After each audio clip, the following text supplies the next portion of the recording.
어르신, 통장 입금은 매달 잘 되고 있는데요. 뭐라고요? 입금이요? 네, 매달 같은 날, 같은 금액이 들어오고 있고요.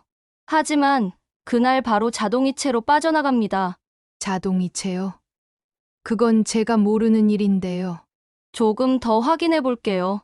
이게요. 6개월 전부터 매달 15만 원씩 이자로 빠져나간 기록도 있네요. 이자요? 저 그런 대출 받은 적이 없어요. 그럼 대출 서류를 누가 작성했을까? 혹시 가족분 중에 작성하셨을 텐데요. 가족이요? 그날 은행에서 돌아오는 길, 버스 창문 밖 풍경은 흐려졌고 마음속은 먹구름이 가득했습니다. 이게 대체 무슨 일일까? 왜 나한테 이런 일이? 나는 아무것도 모른 채 속고 있었던 걸까요? 안녕하세요. 저는 경기도 남양주에 살고 있는 72살 강순애라고 합니다. 남편은 예전에 군인이었고 몇 해 전에 먼저 세상을 떠났습니다. 그 후로 저는 이 조용한 아파트에서 혼자 살아왔죠. 혼자라 외로울 때도 있지만 제 나이쯤 되면 그냥 조용히 사는 게 제일 큰 복이더라고요. 흔히 자식이라면 아들, 딸을 생각하죠. 그치만 며느리도 사위도 자식이라고 저는 생각하고 살아왔습니다. 그런데 그들은 돈 문제에서는 그렇지 않더군요. 제 이야기 한번 들어보세요. 정말 어이없는 일이 아닐 수 없습니다. 끝까지 함께 해주시고 구독, 좋아요, 응원의 댓글도 부탁드립니다. 저는 23, 꽃다운 나이에 결혼했습니다. 아직 세상 물정 모르던 햇병아리 같은 저에게 결혼은 미지의 세계였습니다. 남편은 묵묵하고 과묵한 군인이었습니다. 저는 그런 남편을 따라 충청도 시골에서 낯선 서울로 올라왔습니다. 주변에서는 말없고 무뚝뚝한 사람이랑 어떻게 사니? 라며 걱정 어린 시선을 보냈습니다. 하지만 막상 결혼하고 살아보니 그 사람만큼 가족을 깊이 생각하고 책임감이 강한 사람도 없었습니다. 겉으로는 무심해 보였지만 늘 저와 아이들을 먼저 생각하는 따뜻한 마음을 가진 사람이었습니다. 군인의 아내로 산다는 건 어쩌면 제 이름 석자를 지우고 사는 삶과 같았습니다. 남편이 부대 발령을 받을 때마다 저희 가족은 짐을 싸고 또 쌌습니다. 1년에 한 번씩은 꼭 이사를 했습니다. 뿌리 없는 나무처럼 정착하지 못하고 떠도는 삶이었습니다. 트럭에 이삿짐을 싣고 한쪽 팔에는 갓난아이를 안고 다른 손으로는 짐을 붙잡았습니다. 남편은 먼저 부대에 들어가고 저는 관사가 배정될 때까지 임시 숙소를 전전했습니다. 지금처럼 깨끗한 오피스텔이나 깔끔한 원룸이 있던 시절도 아니었습니다. 관사라고 해도 대부분 낡고 허름해서 곰팡이 쩐 냄새가 진동하는 곳이 태반이었습니다. 겨울이면 보일러가 고장나서 차가운 방에서 아이들을 품에 안고 밤새 오들오들 떨며 잠을 잤습니다. 여름이면 모기장을 붙들고 모기떼와 씨름하며 버텼습니다. 새벽녘 아이가 모기에 물려 퉁퉁 부은 얼굴을 볼 때면 마음이 아팠습니다. 가장 생생하게 기억나는 건 강원도 화천 산골 관사에 살던 시절입니다. 해발 꽤 높은 곳에 위치한 정말이지 산 중턱에 홀로 떨어져 있는 듯한 외딴 집이었습니다. 남편이 몇 주씩 훈련을 나가고 나면 그 커다란 집에 저랑 어린아이들만 덩그러니 남았습니다. 밤이면 산 너머에서 늑대 울음소리처럼 짐승 울음소리가 등골을 오싹하게 만들었습니다. 창문에 달린 덧창 하나 없이 찬바람이 들이닥쳐 밤새 한기를 느꼈습니다. 그 무서운 밤들, 아이들을 껴안고 날이 밝기만을 기다리던 밤이 한두 번이 아니었습니다. 아이들이 혹시라도 엄마의 두려움을 알아챌까봐 내색하지 않고 잠이 드는 날들이 반복되었습니다. 특히 큰아이가 5살 되던 해 감기 몸살이 심하게 와서 열이 펄펄 끓어 제 품에서 축 늘어지더군요. 동네엔 병원이라고는 약국 하나 제대로 없었습니다. 그나마 남편이 부대에 얘기해서 군용 차량을 얻어 타고 한참을 달려야 병원에 갈 수 있었습니다. 추운 겨울밤 그저 뜨거운 물에 적신 수건으로 아이의 이마를 식혀주며 어여 낫기만을 마음속으로 빌고 또 빌었습니다. 제 손에 느껴지는 아이의 뜨거운 열기, 그리고 잦아들지 않는 소리에 잠을 잘 수도 없었고요. 그때만 생각하면 지금도 가슴이 철렁 내려앉습니다. 남편은 책임감이 강한 사람이었지만 훈련이든 작전이든 군복을 입은 이상 집보다 부대가 먼저였습니다. 그래서 아이 키우는 건 온전히 제 몫이었습니다. 아이들이 아파도 제가 힘이 들어도 남편에게 기댈 수 없는 순간들이 많았습니다. 군인 가족이라는 숙명이었죠. 그런 남편이 아이들이 중학생쯤 되던 해 크게 다쳤습니다. 최전방에서 훈련 중 허리를 크게 다쳤는데 그 충격으로 인해 제대로 훈련도도 근무도 할 수 없게 됐습니다. 결국 정년 몇 해를 남겨두고 전역해야 했습니다. 그때 남편은 참 말없이 많이 울더군요. 평생을 군인으로 살아온 그에게 군복을 벗는다는 것은 제게 집을 잃는 것만큼이나 큰 상실감이었을 겁니다. 저는 남편의 눈물을 닦아주며 고생 많았어. 이제는 좀 쉬어도 되라고 속삭였습니다. 그래도 우리는 포기하지 않았습니다. 남편은 군복을 벗고 경비업체에 취직했습니다. 새벽같이 작은 빌딩으로 출근해서 문을 열고 밤늦게 퇴근하면서도 여보, 내가 버는 돈이 적어도 애들 밥값은 된다며 씩 웃더군요. 남편의 얼굴은 지쳐 보였지만 그 속에는 가족을 위한 강한 책임감이 담겨 있었습니다. 저는 그때 작은 도서관에 나가 아르바이트를 하며 살림에 보탰습니다. 우리 둘 다 부자 되고 싶단 생각 한 번도 없었습니다. 오로지 아이들만 건강하게 잘 자라주면, 그래서 자기 밥벌이하고 남에게 손 벌리지 않고 살 수 있으면 그게 전부였습니다. 다행히도 아이들은 부모의 마음을 알았는지 삐뚤어지지 않고 잘 커졌습니다. 아들 동민이는 공부를 곧잘해서 대학에 가고 대기업까지는 아니지만 안정적인 회사에 다니게 됐습니다. 딸 순영이는 저를 닮아 손이 야무지고 살가워서 일찍 시집가 아이 낳고 지금은 맞벌이 부부로 살고 있습니다. 아이들이 잘 성장한 모습을 볼 때마다 지난 세월의 고생이 눈 녹듯 사라지는 듯 했습니다. 남편은 몇 해 전 세상을 떠났습니다. 병석에 오래 누워 있었던 건 아니었지만 평생 고생만 하다 간 사람입니다. 마지막까지 저한테 이제 당신 혼자 편하게 살아야지 하며 희미한 미소를 지으며 눈을 감더군요. 그 말을 남기고 떠난 남편의 얼굴을 보며 저는 오랫동안 눈물을 멈출 수 없었습니다. 제 인생의 가장 큰 버팀목이 사라진 순간이었습니다. 그 사람이 떠난 뒤로 저는 경기도 남양주에 있는 이 작은 아파트에서 혼자 지내고 있습니다. 엘리베이터도 없는 4층 건물이지만 이 동네에서만 25년 넘게 살았으니 이제는 동네 마트 주인도 우체국 직원도 다 제 얼굴을 알아봅니다. 혼자 사는 게 때론 쓸쓸하지만 군인의 가족으로 살며 떠돌던 젊은 시절을 생각하면 이렇게 한 곳에 조용히 머무를 수 있는 삶이 얼마나 귀한 건지 압니다. 이 집은 저에게 단순한 건물이 아니라 평생을 떠돌았던 제가 드디어 뿌리를 내린 소중한 안식처였습니다. 낡고 오래되었지만 이 안에는 남편과의 추억, 아이들을 키운 기억들이 고스란히 담겨 있었습니다. 그런 저를 가장 먼저 걱정해 준 건 아이들이었습니다. 특히 딸은 자주 전화를 했습니다. 목소리에는 언제나 저에 대한 진심 어린 걱정이 담겨 있었습니다. 엄마 혼자 계셔서 어떡해요? 이사 오세요. 손녀랑 같이 살아요. 제가 엄마 잘 모실게요.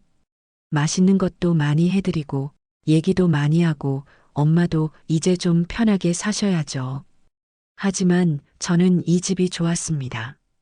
아무리 작고 불편해도 남편과 함께 살았던 공간이고 아이들 키우던 기억이 담긴 곳이니까요. 이 낡은 아파트의 모든 벽에는 저의 젊은 날의 흔적과 가족의 웃음소리가 배어 있었습니다. 새로운 곳으로 가는 것보다 익숙한 이곳에서 제가 가진 추억들과 함께 늙어가는 것이 더 소중하다고 생각했습니다. 딸의 따뜻한 마음은 감사했지만 제게 이 집은 단순한 거주지를 넘어선 의미였습니다. 저는 이곳에서 남편의 마지막 숨결을 느끼고 아이들의 어릴 적 모습을 떠올리며 하루하루를 살아가고 있었습니다. 아들은 늦게 결혼을 했습니다. 자기 손으로 집을 구하고 결혼을 준비하겠다며 한참을 미루었습니다. 결국 35이 넘어서야 결혼을 했습니다. 늦은 결혼에 걱정도 많았지만 아들이 선택한 사람이라 믿었습니다. 처음 며느리를 봤을 땐 참 조용하고 단아한 인상이었습니다. 속으로 우리 아들이 좋은 사람 만났구나 하고 안도했죠. 그런데 묘하게 얼굴에 그늘이 지는 듯한 느낌이 들었습니다. 웃고는 있었지만 마음속 깊은 데까지 기쁨이 미치지 않는 사람처럼 느껴졌습니다. 마치 가면을 쓴 듯 진정한 행복이 없는 듯한 분위기였습니다. 그렇지만 제 마음을 내색할 수는 없었죠. 아들과 며느리가 좋으면 되는 것이니까요. 그래도 결혼하고 난 뒤 며느리는 저한테 정말 잘했습니다. 명절이든 제사든 생일이든 어떤 중요한 날이든 서울에서 꼭 내려왔습니다. 명절에는 새벽부터 일어나 분주하게 음식도 손수 준비했습니다. 저랑 같이 앉아. 어머니, 뭐 드시고 싶으세요? 어머니 손주들 사진 좀 보세요. 하며 살갑게 이야기를 나누곤 했습니다. 제 취향을 물어보고 제가 좋아하는 반찬을 따로 챙겨주는 세심함도 보였습니다. 그렇게 마음을 쓰는 걸 보면 제가 처음 느꼈던 묘한 느낌은 괜한 제 기우였나 싶기도 했습니다. 아마 내가 너무 예민하게 생각했나 보다. 아들이 사람을 정말 잘 본 것 같아. 그렇게 스스로를 다독였습니다. 이제 아들과 딸 둘 다 40대 중반이 되었습니다. 직장도 안정됐고 아이들도 학교에 다니고 있습니다. 제법 어른다운 구석이 많아졌습니다. 예전처럼 제가 나서서 뭘 챙길 일도 없고 이젠 저보다 그 애들이 더 의젓해 보이기도 합니다. 가끔 보면요. 제가 늙은 게 아니라 그 아이들이 진짜 어른이 된 것 같다는 생각이 들 때도 있습니다. 내 품을 떠나 이제는 어엿한 한 가정을 이끌어가는구나. 그런 생각에 가슴이 뭉클해지곤 합니다. 아이들은 제가 혼자 사는 것을 늘 걱정했습니다. 틈만 나면 엄마 같이 여행 가요라고 말했습니다. 자기네 집에 와서 며칠 쉬다 가라고도 자주 권했습니다. 서울과 경기, 남양주를 왔다 갔다 하느라 바쁘게 지냈지만 전 그 덕분에 외롭다고 느낄 틈이 없었습니다. 오히려 자식들의 넘치는 사랑 덕분에 제 노년은 활기찼습니다. 제 생활은 꽤 안정적입니다. 남편의 군인연금 유족급여로 매월 얼마가 나옵니다. 제가 따로 넣었던 국민연금도 매달 꼬박꼬박 나옵니다. 두 개 합쳐서 200만 원 정도 됩니다. 혼자 살기엔 부족하지 않은 금액이었습니다. 욕심 부리지 않고 맵기밥 해 먹고 마트 세일 정보를 꼼꼼히 챙겨봤습니다.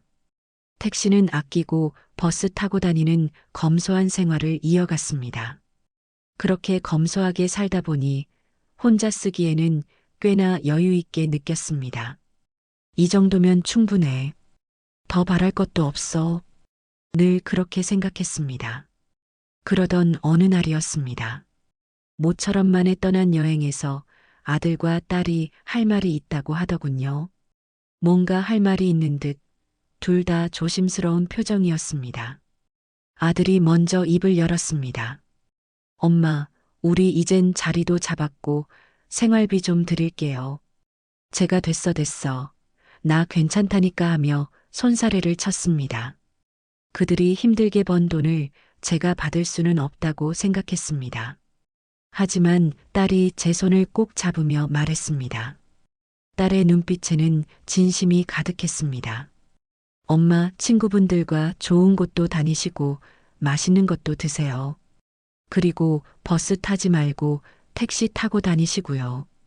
이젠 우리가 챙겨드릴게요. 엄마가 우리 키우느라 얼마나 고생하셨는데, 이제는 엄마가 편하게 지내실 차례예요. 그 말이 얼마나 고마웠는지 모릅니다. 제 마음속 깊은 곳까지 따뜻한 온기가 스며드는 듯 했습니다. 내 자식들이 이렇게나 나를 생각하는구나. 그런 생각에 눈물이 핑 돌았습니다.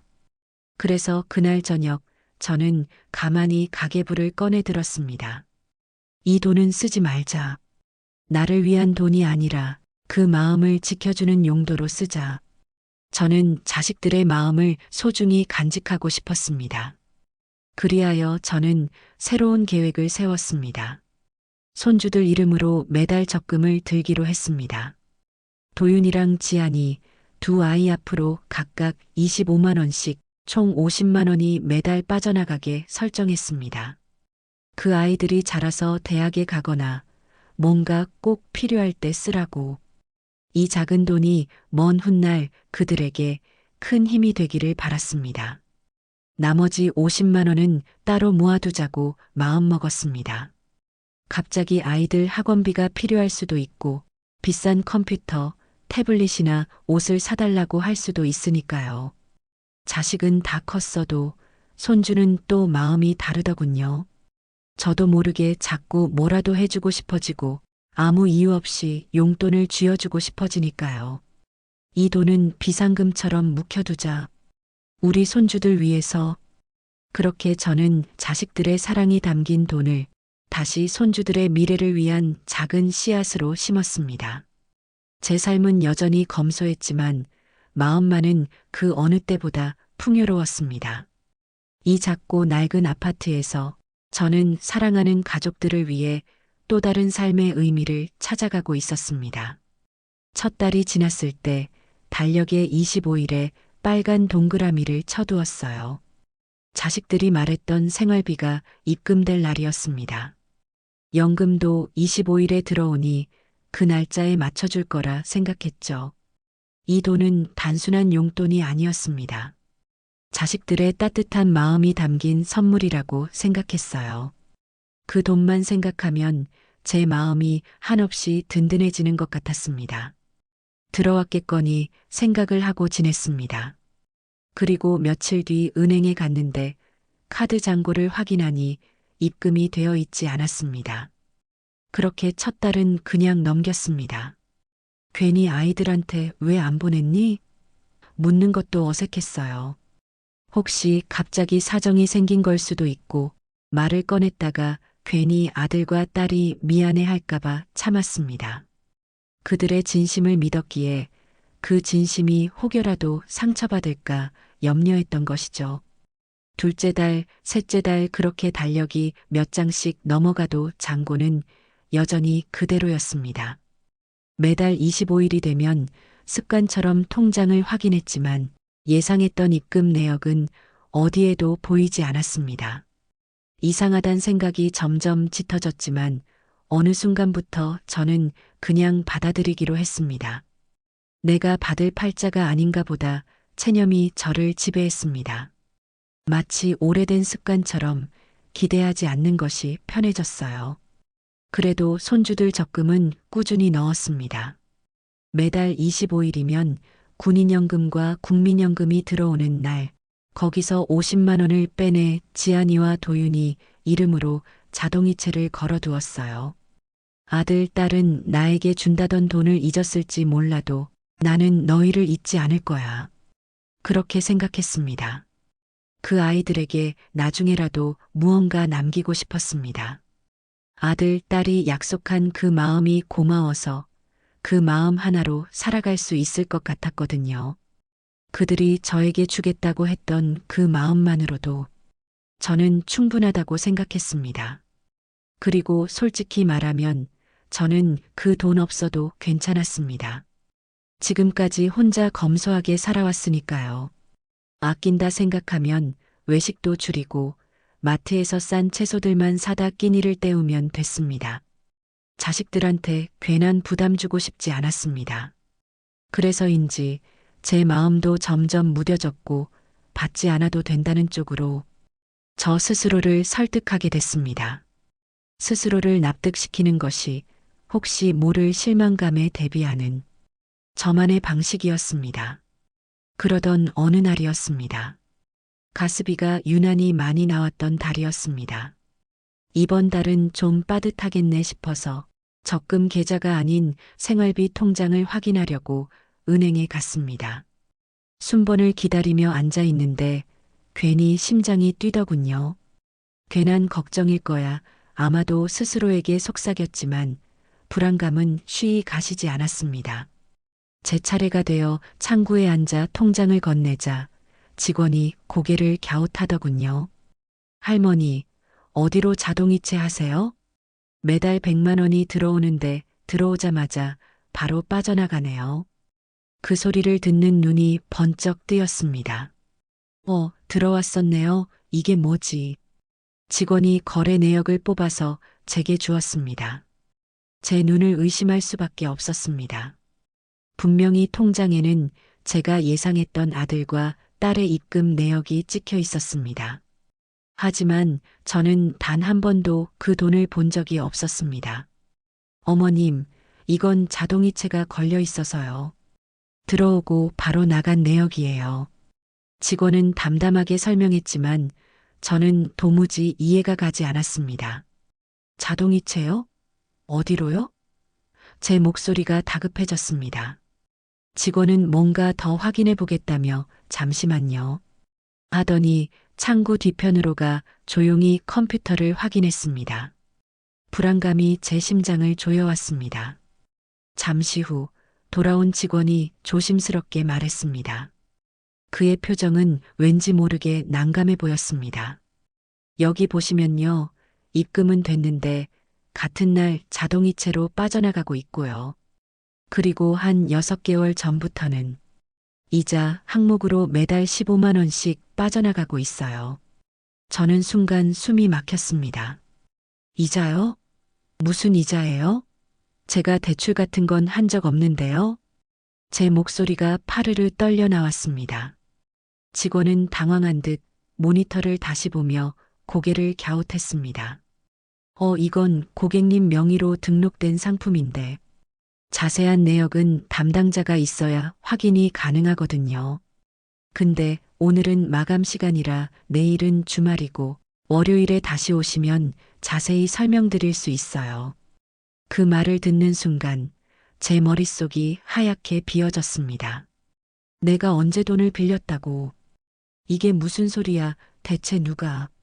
불길한 예감이 등을 타고 서서히 올라오는데 머리카락이 서는 것처럼 소름이 돋았습니다.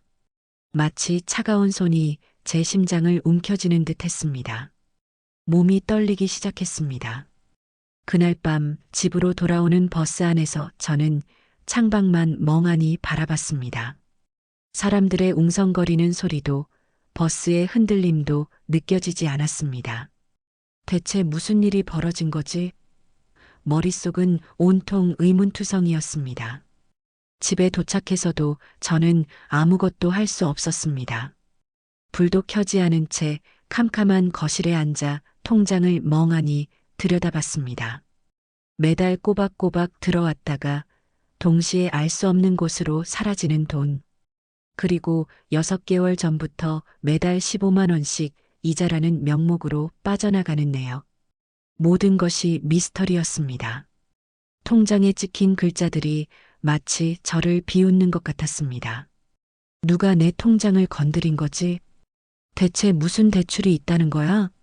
그리고 왜 나는 아무것도 모르는 거지? 수많은 질문들이 머릿속을 스쳐 지나갔지만 답은 어디에도 없었습니다. 어둠 속에서 저의 불안감은 더욱 커져만 갔습니다. 잠을 이룰 수 없었습니다. 뒤척이고 또 뒤척여도 차가운 현실은 제 심장을 계속해서 짓눌렀습니다. 저는 평생 누구에게도 빚진 적이 없었습니다. 검소하게 살며 단 한 번도 대출이라는 것을 받아본 적이 없는데 제 명의로 대출이 실행되고 이자까지 나가고 있다니 생각할수록 소름이 돋았습니다. 마치 누군가 저를 이용하고 있는 듯한 기분이었습니다.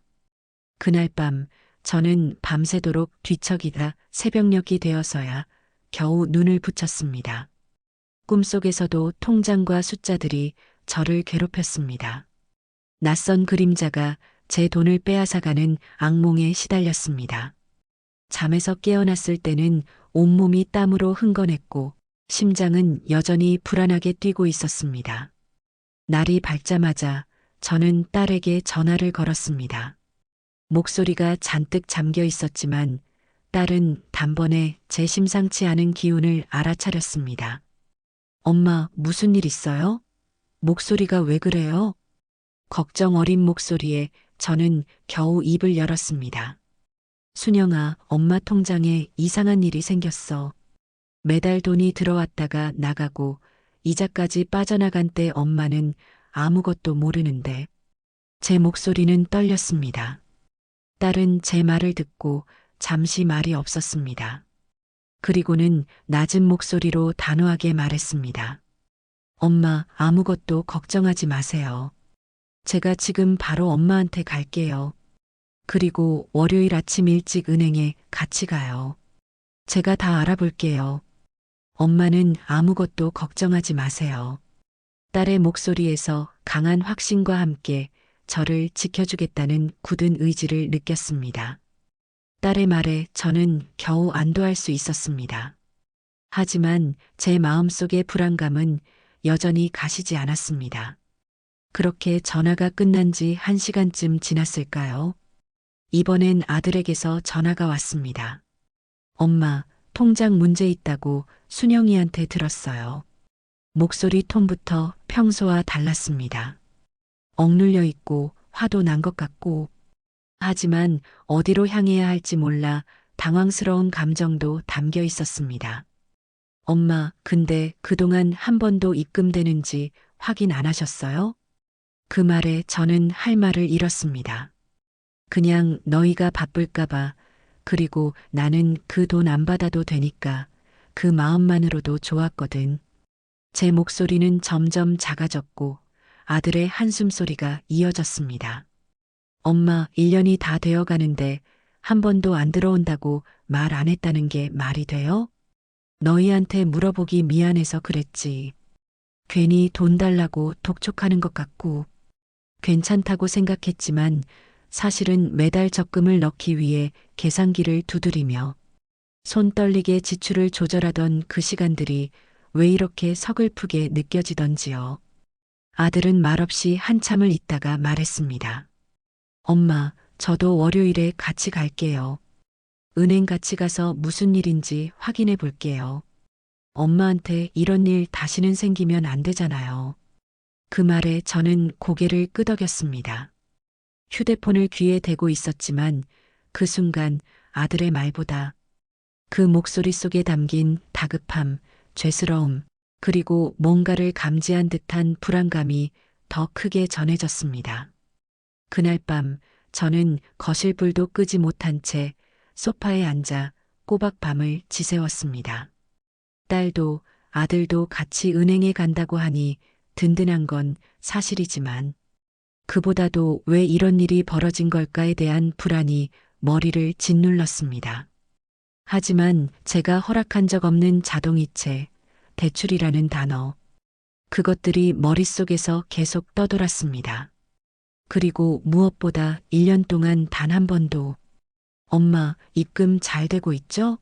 하고 물어본 사람이 없었다는 게 아쉬웠습니다. 아이들은 저를 걱정한다고 했지만 정작 매달 약속한 돈이 들어갔는지 그게 어떻게 쓰이고 있는지 확인한 사람은 없었던 겁니다. 아마도 생색내는 것 같아 그랬을 것 같습니다. 이제 남은 건 월요일 아침뿐이었습니다. 은행에 가면 모든 게 밝혀지겠죠. 월요일 아침 저는 아들, 딸과 함께 은행으로 향했습니다. 평소 같으면 버스를 탔겠지만 아들이 차를 가져와 함께 탔습니다.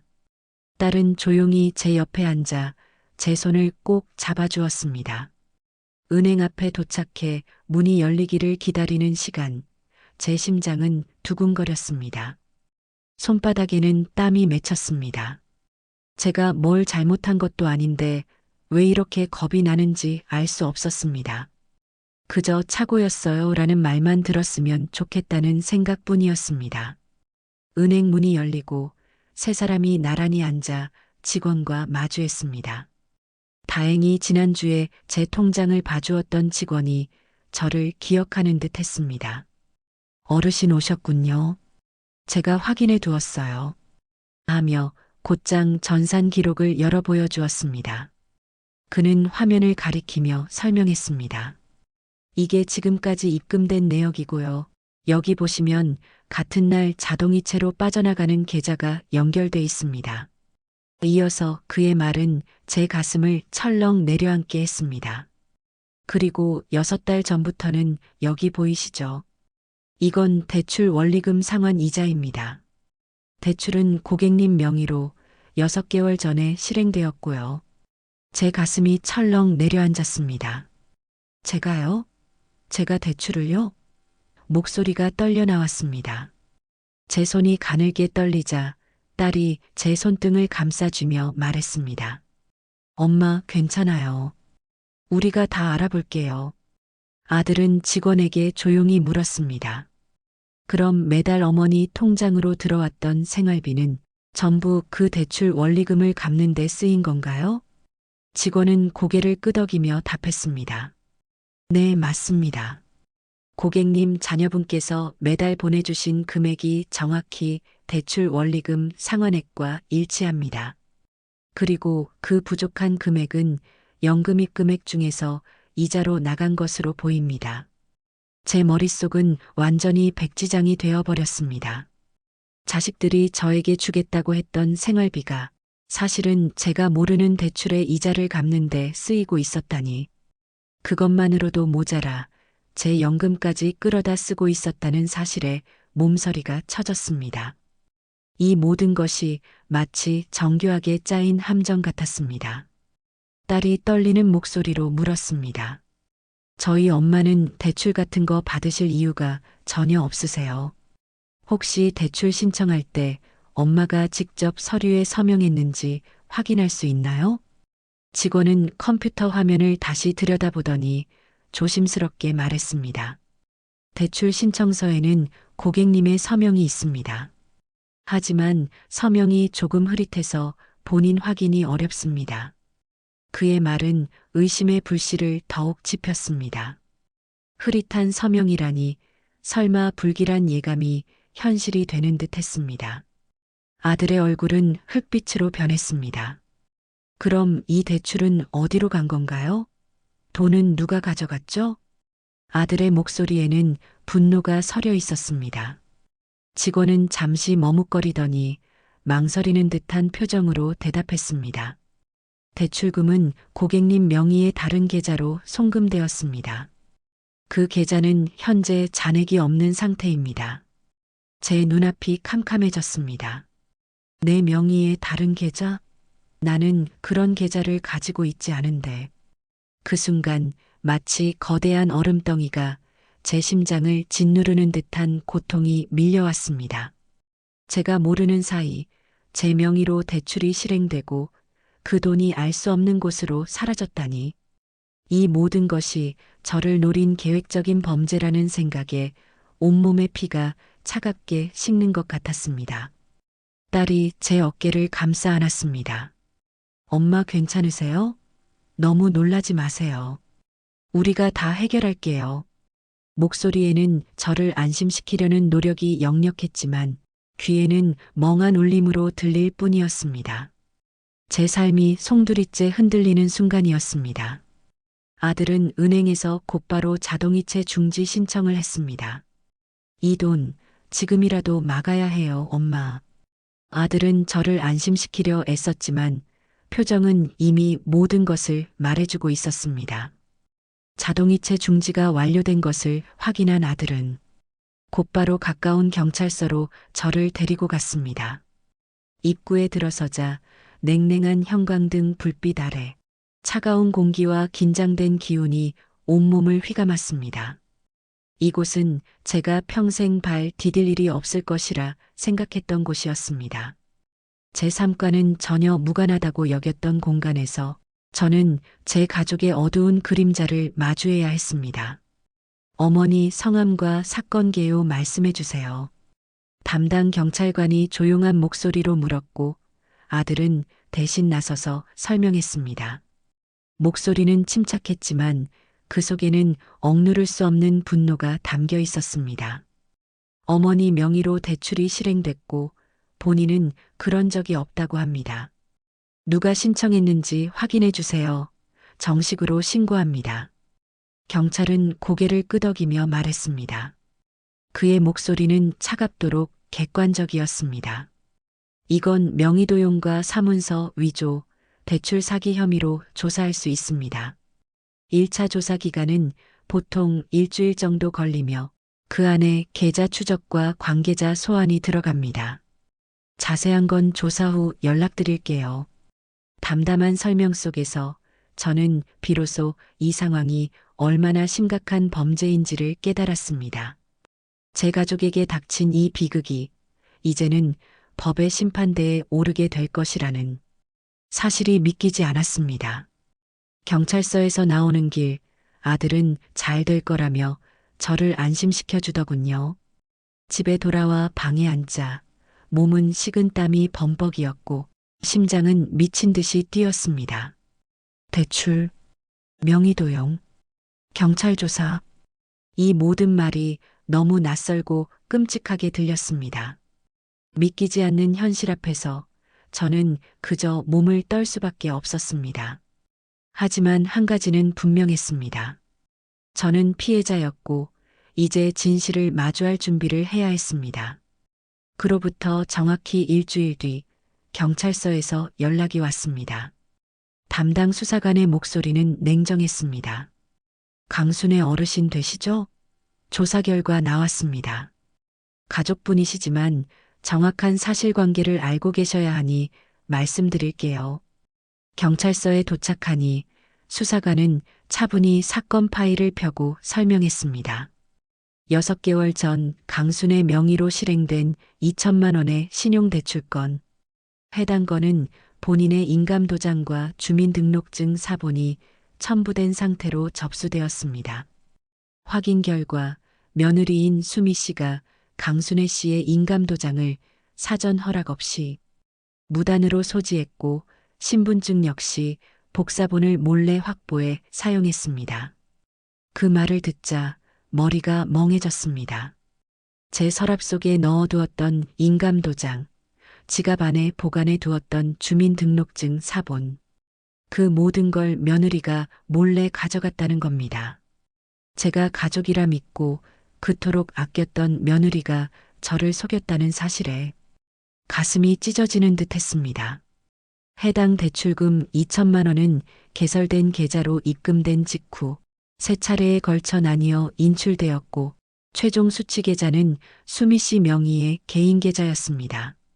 그 돈의 용처는 현재 명확하게 확인 중이나 주식 계좌로 사용된 기록이 있습니다. 그러나 정확한 사용처는 현재도 계속 추적 중입니다. 저는 조용히 물었습니다. 그럼 경찰서에서 수미 얘긴 들으셨어요? 담당 수사관이 고개를 끄덕였습니다. 네. 어제 수미 씨가 출석했고 자신의 잘못을 인정했습니다.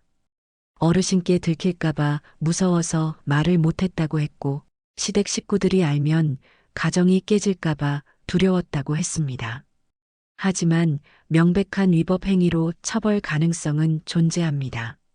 딸은 제 어깨를 감싸 안았고 아들은 고개를 숙인 채 손을 꽉 쥐고 있었습니다. 그 손등에 핏줄이 터질 듯 도드라졌습니다. 아들의 침묵 속에서 깊은 고뇌와 아픔을 느낄 수 있었습니다. 사랑하는 아내와 어머니 사이에서 갈등하고 있었을 것입니다. 그리고 그 순간 수사관이 마지막으로 말했습니다. 그의 말은 쐐기처럼 제 마음에 박혔습니다. 참고로 대출 승인 이후 자동이체 설정도 수미 씨가 온라인으로 진행한 것으로 확인되었습니다. 그 자동이체 계좌 역시 며느리 개인 계좌로 연결되어 있었고요. 이건 단순 실수가 아니라 계획적인 사용으로 보입니다. 그 말을 듣는 순간 제 심장이 쿵 내려앉았습니다. 계획적이었다. 제가 그토록 아끼고 믿었던 사람. 제 생일상에 늘 미소 지으며 음식을 덜어주던 며느리가 그렇게 계획적으로 제 삶의 가장 깊은 부분을 침범해왔던 것입니다. 모든 행동이 저를 속이기 위한 치밀한 연극이었다는 사실이 저를 경악하게 만들었습니다. 사랑과 배려로 포장된 그 모든 것이 사실은 탐욕과 배신의 가면이었다는 생각에 온몸이 떨려왔습니다. 경찰서에서 나오는 길, 하늘은 잔뜩 흐려 있었고 비가 금방이라도 쏟아질 것 같았습니다. 제 마음속에 몰아치는 폭풍처럼 하늘도 울고 있는 듯 했습니다. 차 안에서 아들은 조용히 말했습니다. 엄마, 이건 경찰서에서 끝낼 일이 아니에요. 저 솔직히 수미랑 이대로는 못 살겠어요. 그 말에 저는 눈을 감았습니다. 모든 게 산산이 부서지는 소리. 그 소리가 제 안에서 울리고 있었습니다. 제 가족이, 제 삶이 이제는 완전히 무너져 내리는 순간이었습니다. 그날 경찰서에서 돌아온 뒤 저는 며칠 동안 거의 말을 하지 않았습니다. 먹는 것도 움직이는 것도 멈춘 듯 가만히 소파에 앉아 창밖만 바라보며 시간을 보냈습니다. 제 머릿속을 가득 채운 생각은 단 하나였습니다. 어떻게 그럴 수 있었을까? 내가 그동안 믿었던 건 무엇이었을까?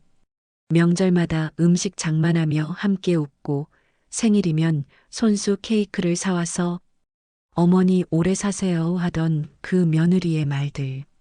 그 모든 게 전부 겉모습이었단 말인가. 사랑과 믿음으로 쌓아 올렸다고 생각했던 답이 한순간에 무너져 내리는 기분이었습니다. 아들은 며느리에게 엄청 화를 내면서 왜 그랬냐고 추궁을 했지만 며느리는 미안하다는 말뿐이었습니다. 그리고 제게도 사과를 했고요. 같이 사는 가족이 저를 속였다는 사실에 분노했지만 그래도 법적인 처벌을 할 수는 없이 그냥 덮기로 했습니다. 그리고 2달이 지난 어느 날 딸이 찾아왔습니다. 엄마, 괜찮으세요?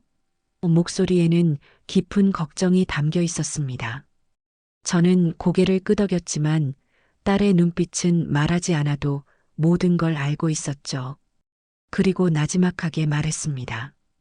엄마, 아까 오빠가 연락했는데요. 언니가 요즘 이상해요. 제 심장이 덜컥 내려앉았습니다.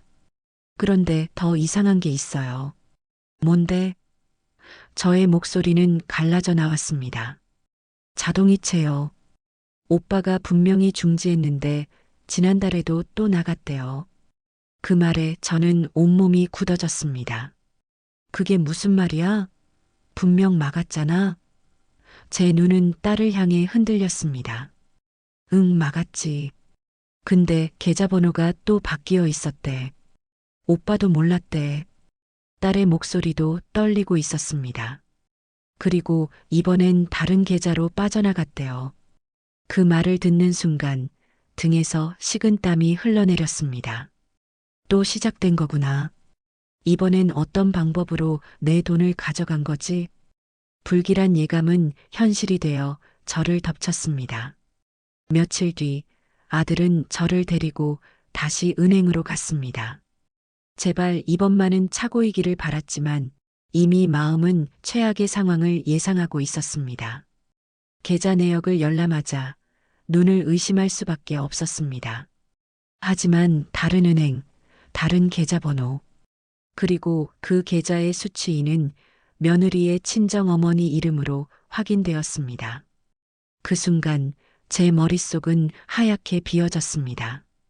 믿었던 며느리가 저지른 일도 모자라 이제는 며느리의 친정 어머니까지 얽혀 있다는 사실에 충격을 금할 수 없었습니다. 분노가 치밀어 올랐습니다. 아들은 그 자리에서 벌떡 일어나 창구를 나가며 전화기를 꺼냈습니다. 그의 얼굴은 붉게 상기되어 있었고 손은 격하게 떨리고 있었습니다. 며느리에게 전화했고 며느리는 처음엔 모르는 일이라며 발뺌했습니다. 하지만 우리가 계좌 추적까지 했다고 하자 결국 울먹이며 이렇게 말했습니다. 죄송해요. 엄마가 너무 힘들다고 해서 딱 3달만 보내드리려고 했어요. 진짜예요. 그냥 엄마가 아파서 사정이 너무 어려워서. 며느리의 변명은 제 귀에 들어오지 않았습니다. 이미 며느리에 대한 신뢰는 산산조각 난 뒤였습니다. 그럼 왜 말을 안 했냐? 왜 엄마 몰래 또 통장에서 빼갔냐? 아들의 목소리가 터져 나왔습니다. 은행 안에서 목소리가 울릴 정도로 분노를 참지 못한 목소리였습니다. 여보, 미안해. 그땐 말 못했어. 경찰에 다시 불려갈까봐 무서웠어. 며느리의 울먹이는 목소리가 전화기 너머로 들려왔지만 제게는 그저 공허한 메아리에 불과했습니다. 그 통화 후 아들은 그대로 차에 올라타더니 운전대에 머리를 박고는 한참 동안 움직이지 않았습니다. 아들의 굳은 어깨는 모든 것을 말해주고 있었습니다. 사랑하는 아내가 어머니를 속인 것도 모자라 자신과의 약속까지 어기고 또 다른 범죄를 저질렀다는 사실에 아들은 깊은 좌절감에 빠진 듯 했습니다. 그날 밤 아들은 며느리에게 말했습니다. 이번엔 그냥 안 넘길 거야. 이건 엄마한테 해서는 안 되는 짓이야. 내 친정엄마 사정까지 우리가 떠안아야 해? 아들의 목소리에는 더 이상의 미련도 용서도 없었습니다. 며느리는 울며 말했습니다. 나도 어쩔 수 없었어. 엄마가 어릴 때 날 키워줬고 지금은 나 말고 기댈 데가 없다고 하니까. 그럼 우리 엄마는 누구한테 기대냐? 아들의 한마디에 방 안은 적막해졌습니다. 그 한마디에 모든 것이 담겨 있었습니다. 그날 밤 저는 도무지 잠을 이룰 수 없었습니다. 한 번 막은 걸 다시 열고 또 다른 계좌로 연결한 것. 그것은 단순한 실수도 순간적인 잘못도 아니었습니다.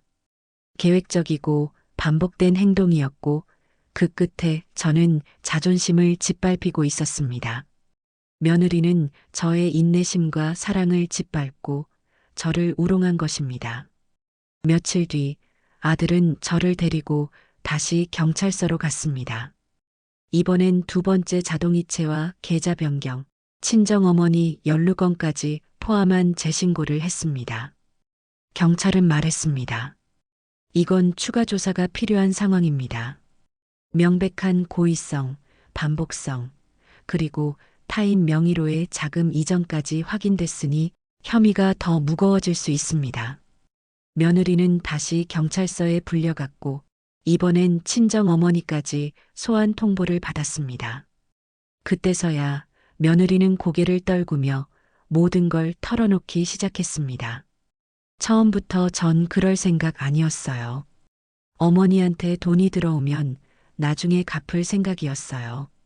근데 친정엄마가 자꾸 저한테 돈 좀 보내달라고 하니까 경찰관이 물었습니다. 강순애 씨의 동의를 받은 적 있습니까? 아니요. 어머니 몰래 했습니다.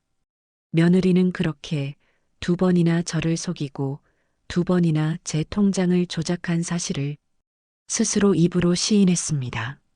며느리의 고백은 저를 더욱 깊은 절망 속으로 밀어넣었습니다.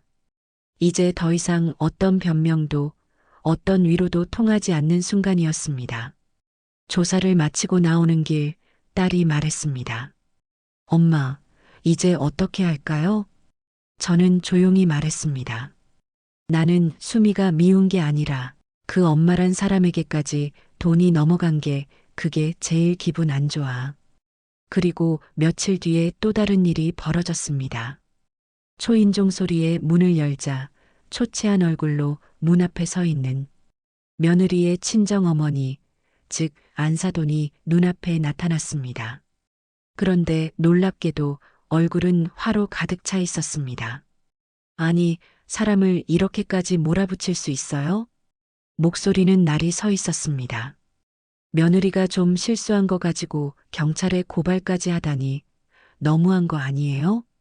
저는 놀라서 한동안 말이 나오지 않았습니다. 내 돈을 훔쳐간 사람이 지금 나한테 화를 내고 있는 건가? 정말 눈앞이 아득해졌습니다. 기가 막히고 어이가 없다는 말이 딱 이때를 두고 하는 말이었습니다. 억울함과 분노가 한꺼번에 치밀어 올라 숨이 막히는 것 같았습니다. 그때 집에 와 있던 딸이 제 옆에 서서 말했습니다. 사돈어른, 저희 엄마는 아무것도 몰랐어요. 정당하게 항의한 것뿐이에요. 하지만 안사돈은 딸의 말을 자르고 들어왔습니다. 그까진 몇백, 돈 많으면 좀 도와줄 수도 있는 거지. 뭘 그렇게까지 하냐고요. 우리 애가 그 일로 잠도 못 자고 지금 애학교 문제도 생기고 있다고요. 자신의 딸이 저지른 명백한 범죄를 실수라고 치부하며 오히려 저희를 비난하는 모습이 너무나 화가 났습니다. 그 몇백이 내가 손주들 적금으로 쓸 돈이었어요. 제 목소리는 격앙되어 떨렸습니다. 내 노후 생활비였고 내가 아껴서 쓰는 돈이었어요.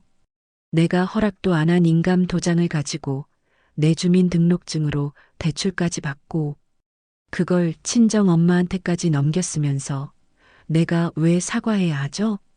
그래도 경찰 조사는 너무한 거 아니에요. 가족끼리 이러는 거 아니죠. 그 가족이 시집간 딸에게 돈 달라고 하는 건 더더욱 아니죠. 돈 버는 아이도 아닌데 도둑질 해오라고 하는 건 정말 나쁜 거고요. 안사돈은 한참을 말없이 서 있다가 아무 말도 하지 않고 돌아섰습니다. 문이 닫히는 소리가 들리자 그제야 온몸이 풀리며 다리가 후들거렸습니다. 주저앉고 싶은 충동을 겨우 억눌렀습니다. 안사돈이 찾아왔단 이야기를 들은 아들은 다시 경찰서에 가겠다고 했습니다. 그리고 이혼하겠다고도 했습니다. 수미와는 더는 같이 못 살겠어요. 목소리에는 결심이 담겨 있었습니다. 그런데 이상하게도 저는 그 말을 듣는 순간 쉽게 그래라는 말이 나오지 않았습니다. 마음속 어딘가에서 알 수 없는 연민과 함께 복잡한 감정들이 뒤섞였습니다. 며느리를 용서할 수는 없었지만 아들의 가정이 깨지는 것을 보는 것도 고통스러웠습니다. 며칠 뒤 아들과 며느리가 조심스럽게 저를 찾아왔습니다. 저는 며느리를 거실에 마주 앉혔습니다. 아무 말 없이 저를 바라보더니 천천히 무릎을 꿇었습니다. 어머니, 정말 죄송해요. 며느리 목소리는 희미했습니다. 처음에는 한 달만 빌린다는 생각이었어요.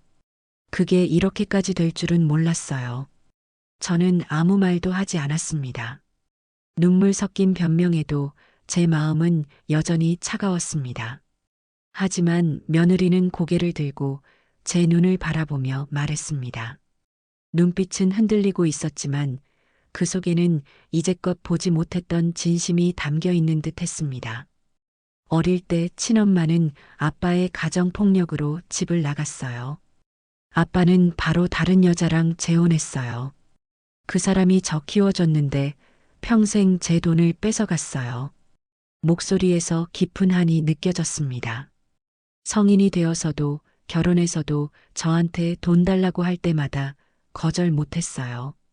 죄책감 때문이었는지 무서워서였는지 그땐 분간도 안 됐어요. 며느리의 눈에서 닭똥 같은 눈물이 쏟아졌습니다. 며느리의 고백은 예상치 못한 것이었습니다. 며느리에게도 깊은 상처와 아픔이 있었다는 사실에 제 마음속 차가웠던 벽이 조금씩 허물어지는 듯 했습니다.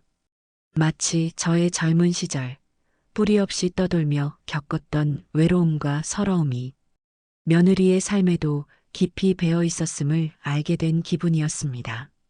어머니가 저한테 처음으로 고맙다고 말해줬을 때 그게 전부였어요. 며느리는 흐느끼며 말을 이어갔습니다.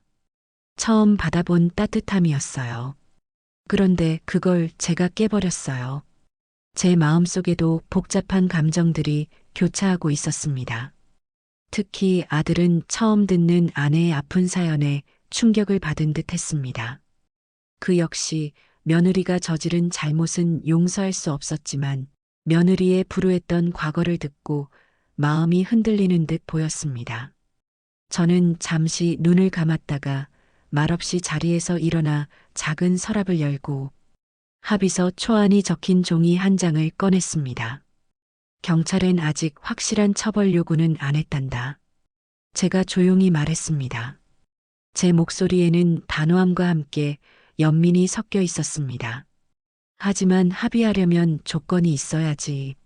매달 50만 원씩 40개월. 이건 안사돈께 받아낼 거야. 너는 모른 척 해라. 한 번이라도 밀리면 그땐 정말 법대로 간다. 내 엄마한테 이야기할게요. 계약서도 쓰고 도장도 찍을게요. 며느리의 목소리에는 더 이상의 변명이나 저항은 없었습니다. 진심으로 자신의 잘못을 뉘우치고 책임지겠다는 의지가 느껴졌습니다. 아들도 제 결정을 존중하는 듯 조용히 고개를 끄덕였습니다. 아들은 아내의 과거 아픔을 듣고 용서를 선택한 저의 마음을 이해하는 듯 했습니다. 그 사람이 미워서가 아니라 불쌍했기 때문이었습니다. 어쩌면 며느리 역시 잘못된 길에서 헤어나오지 못하고 허우적대던 가여운 사람이었을지도 모른다는 생각이 들었습니다. 이 합의는 단순한 법적 절차를 넘어 한 사람의 인생을 다시 일으켜 세우려는 저의 작은 희망이었습니다. 저는 며느리에게 완전히 등을 돌리지 않기로 했습니다. 이것이 저의 마지막 자비이자 어쩌면 며느리에게 주어지는 마지막 기회였습니다.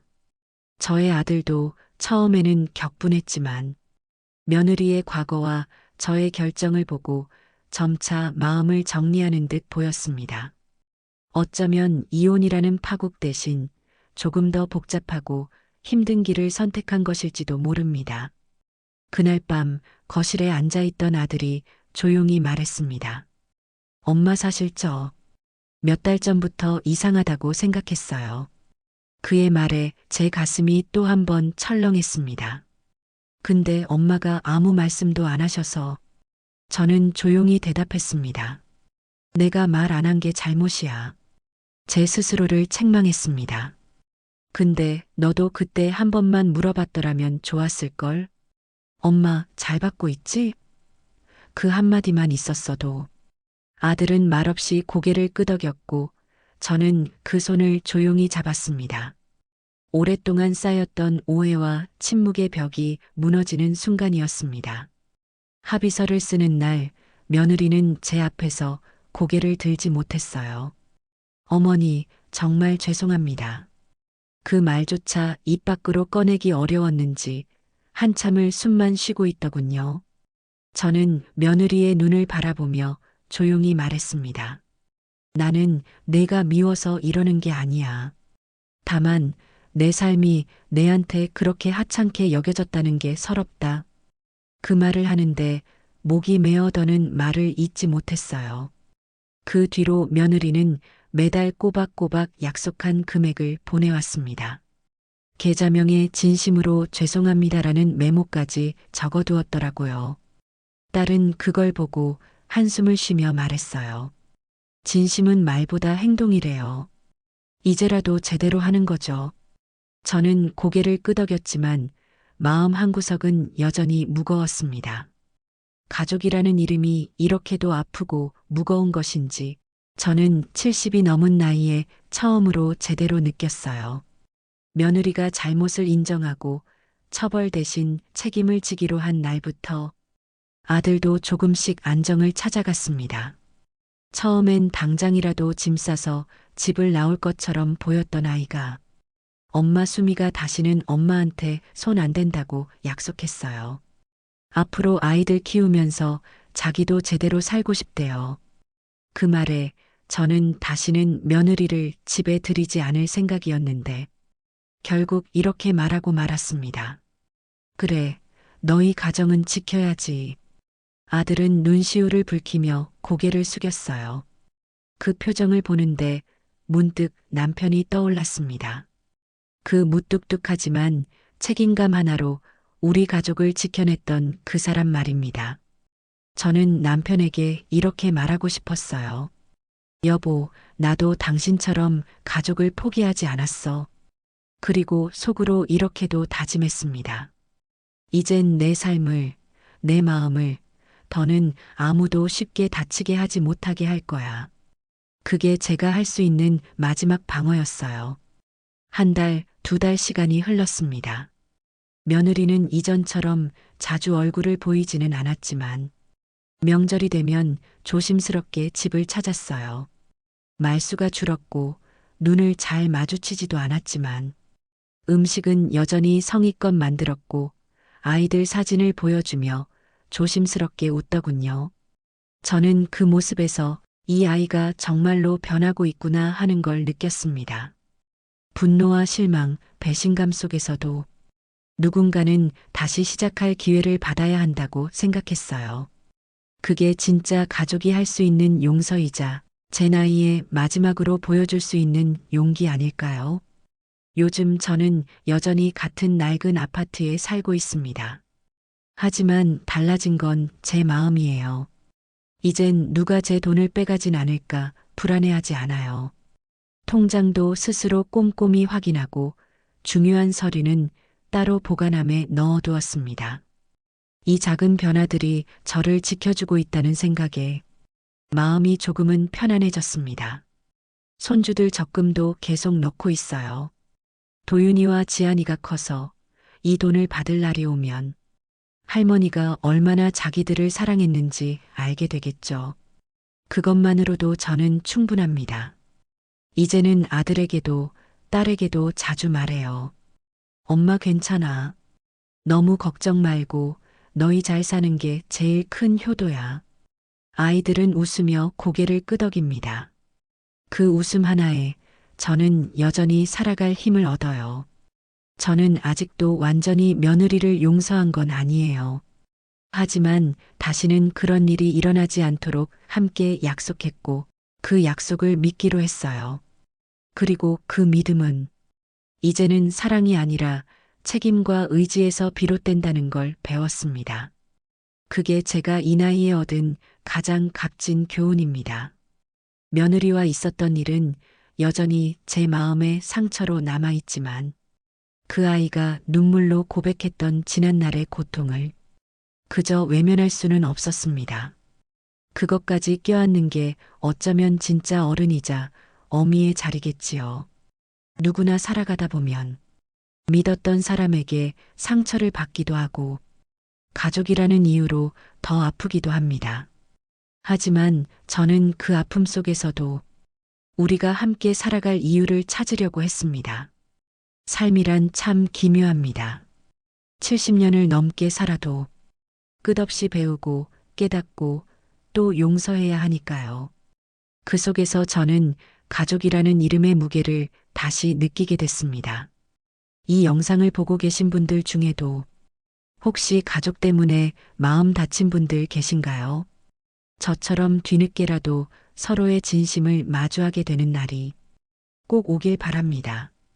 눈물로 끝나는 이야기가 아니라 따뜻한 손 한 번으로 다시 시작되는 이야기이길 바래요. 구독과 좋아요, 그리고 응원의 댓글은 부탁드립니다. 끝까지 함께 해주셔서 감사합니다.